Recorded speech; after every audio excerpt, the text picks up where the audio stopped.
continue on with our coaches series, catching up with the coaches that are in season right now in the spring of 2021, some normally at this time and others not. And one of the normal ones is baseball, which is off to a nice start here this spring. We're joined by head coach Mike Davenport.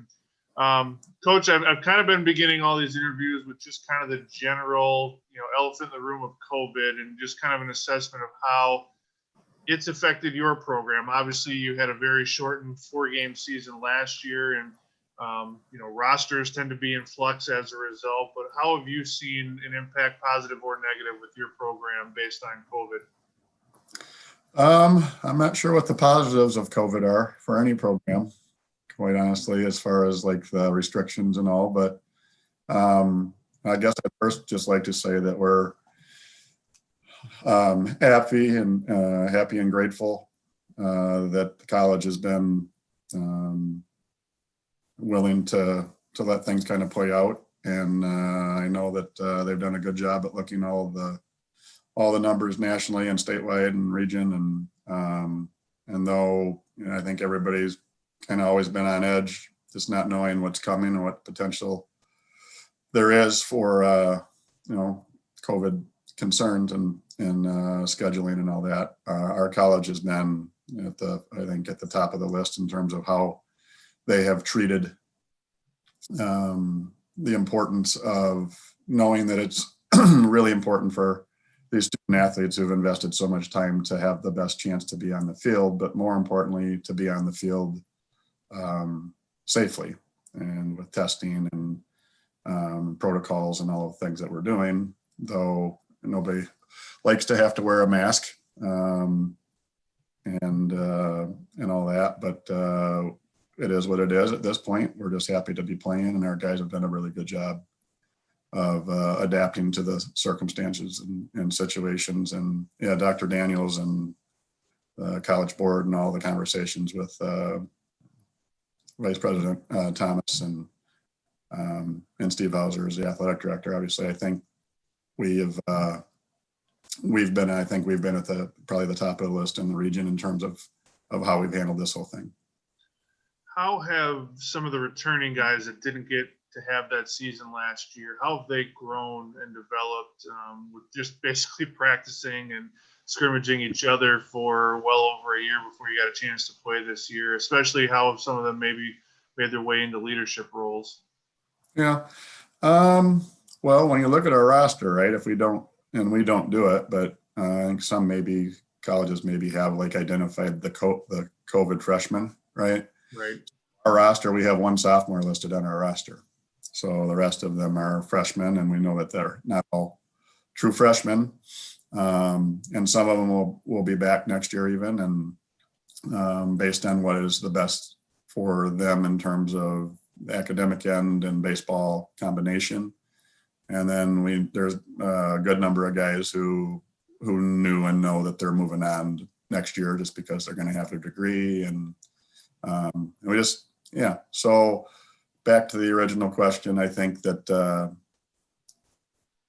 it's been a steep learning curve for both true freshmen and COVID freshmen, just because they've had 2 falls, which I think is where they've gained in terms of like knowing kind of how to deal with how things run here and the importance of certain things. So I believe just hearing it for 2 falls, playing in this fall, just inter-squatting, you can still, there are games, but when you're not seeing any other uniform colors and other teams, and it's, you're just not having the conversations with everybody at one time, always about what's going on in the game. So I think realistically, as far as in game in the spring, which is where a lot of the stuff shows up, and them having to control their nerves and trying to produce, and being worried about if they're playing well enough to be on the field and all those things. I don't know if there's a huge difference in terms of the COVID freshmen and the freshman class as far as that part of it. But we've had a good group of guys who dealt with having the season canceled last year and the hardships that brought. They've been great. So I think we've got good leadership from a good number of the guys who were here last year as far as their understanding of what the program is supposed to be and what we want it to look like every day. Let's look a little bit at what's actually happening on the field. Baseball, they always talk about it's a marathon, not a sprint. There's a lot of ebbs and flows. Right now, though, your offense is really producing. You've had, I think, 6 or 7 games recently with double-digit runs, and specifically a couple of bats like Zach Storbakken that have really come alive this year. Yeah, Zach's been he's been one of our guys who's been most consistent, I would say, with his approach and how he's handled his at bats. And as good as he's been, he's had some struggles of trying to figure out where his timing and swing and all those things are off just a little bit. So as well as he's done, he's kind of had to battle through controlling that part of it as well. So no, Zach's been good. Jake Nelson has been pretty consistent for us.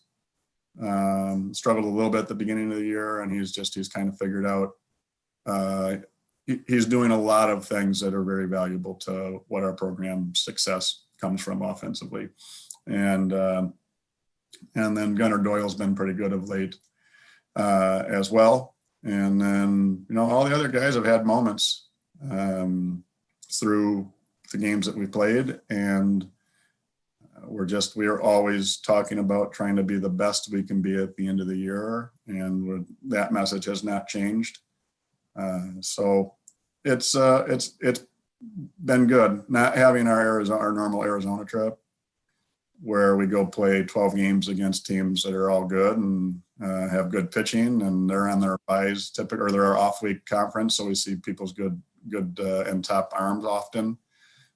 That trip, other than the fact that it's beautiful, the fact that the weather's good and we know what we're going to get and that we're going to get out there, we get 12 games in, usually 11 or 12 games in about a 9-day span with an off day mixed in there. And it is a chance to just have all of our guys on the field against good competition where the games, we want to win our games, but it doesn't matter how we do wins and losses there. It's more about just providing the opportunities right off the bat against good teams and I just always say, throw them into the fire. So not having that and trying to navigate how we operate, given our whole roster opportunities early during the region games where they count towards seeding and all of that.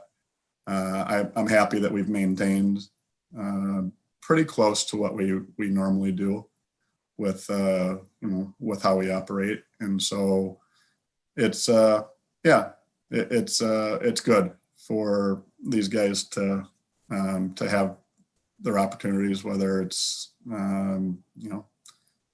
nearly every game or every other game or every third game, to show that they can make strides at game time. What have you seen from your arms so far this year? And I know they've benefited as well from some both highlight reel and just some consistent defense throughout the first half of the season. Yeah, no, we've defensively, we've had a few clunkers in there where we just had a really bad defensive game as a team, maybe like 3 or so. Other than that, we've been pretty solid defensively. There's definitely a core of guys who have been extremely consistent defensively, and our outfielders have made we had a span of a string in 2 days where probably 3 highlight film catches that saved runs on every one of them, running into the wall, diving on the warning track. Gunnar Doyle brought back a home run. It would have been a 3-run home run in a game that at that point was fairly close. So no, it's the defense is, we thought that by the end of the year, we would probably be able to stick 9 pretty good defenders on the field. Catching staff has been good. Cam Laskowski he's been outstanding, and he's a warrior. He's just a very durable guy that works his tail off. And got Ben LaRonge has just been cleared to start playing again, so he'll catch some here and is good defensively. And Eddie Saucedo is a guy who's converted himself into a catcher and knew that coming in that's what he wanted to do. And I think it's one of the large reasons why he chose to be here. And he's been great as a first year behind the dish, and he's an extremely hard worker and studies a ton of things to make him better as a catcher. And so the leadership defensively behind the plate has been, I think, important for our pitching staff. As far as the guys on the mound, at this point, nearly all of them are in the strike zone quite a bit. And for us, that's a large part of it. We're trying to minimize number of pitches. So when we start to get towards tournament time, that we've got guys that can get into the 6th and 7th inning without throwing too many pitches. And we'll see if I ever change. I don't believe I will at this point, but the value of contact and being in the zone with good pitches that have a little bit of movement in life, so we can have 1-2 pitch at bats as opposed to having to strike everybody out. Has always been a large part of our pitching philosophies. And this group of guys has been good. We've been down 3 of our probably top arms physically. Nothing major or serious with any of them, but just within the next week or so, I think we'll probably have them all back on the mound, at least in some sort of rolling capacity, which will be nice as we start to play more games here down the stretch leading into the playoffs. It'll be nice to have all of our pitchers. Well, let's cap it on that note. What is left? I know you've got some big games within the region left in the regular season, and then what do you kind of foresee the postseason looking like? Yeah, within the region, yeah, we've got. I mean, I think if you look at our schedule from this point on, there's not a whole lot of teams that are going to end up in the bottom part of the region, and I would say that. I would say probably 2/3 of our games are probably against the top. Like our region is kind of broken down in tier 1, tier 2, tier 3. And it's, if all the teams play, non-COVID year, we're usually, I think, groups of 8, 9, and 9, something along those lines. And then the seeding format is it's a little bit complicated to explain, but basically we are in a spot where nearly every game we're playing is against a team that's going to be in the top tier of our seeding criteria, and that'll be good. So usually our schedule is kind of loaded this way on the back end. This year maybe a little bit more than normal years, but we want to be playing good teams. Whether we're playing good or bad, we want to be playing good teams towards the end. So we're just prepared for that type of competition level when we get to postseason. Well, it's Mike Davenport, head coach of the WolfPack baseball team. Coach, as always, thanks for the time. It's been great to finally see you guys back out on the field after missing it last spring, and we look forward to good things the rest of this season and beyond. Yeah, thanks, Adam. I appreciate it.